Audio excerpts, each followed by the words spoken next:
Hi, I'm James Lamont, fellow at the Vadine Center for Rural Economic Development at the University of Minnesota Crookston.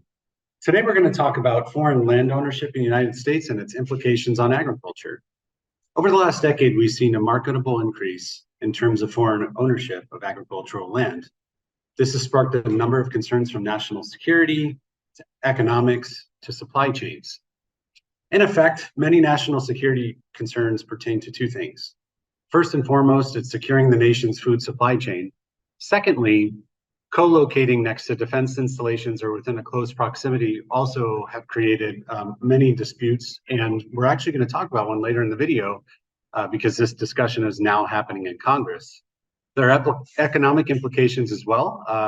U.S. farmland investments could naturally disrupt local economies, can drive up farmland costs, can impact not just land prices, but also land use patterns. And rural communities can be drastically affected. In addition, lack of transparency is an issue because critics argue that this lack of transparency may not necessarily help people understand the full extent of what's happening on that land, not from the agricultural perspective but about more or less the supply chain vertical as a whole. There have been some regulatory responses at the state level, local levels, county governments, et cetera. And as I mentioned earlier, Congress is now looking at it. So let's talk a little bit about security and explore some of these controversies around foreign ownership of U.S. farmland. First and foremost, supporters of this suggest that it can stimulate economic growth. If you drive up prices or increase production, it can naturally promote food security and a number of other production-oriented benefits. Land use and conservation.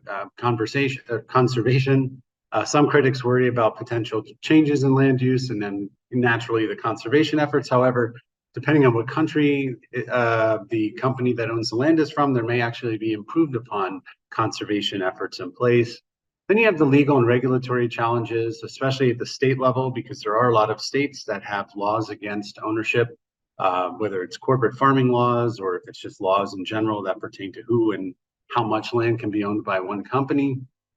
And as I mentioned, this week, first week of October, Congress, there have been several Senate hearings pertaining to transparency and ownership of land assets by foreign companies, especially as they are somewhat closely linked to proximities around major military installations that could present a national security concern. So this is a hot button topic. It's increasing in the public discourse and its prevalence, and I advise you to continue watching it because it could have impacts on your local community. Thank you for joining me, and we'll see you next time.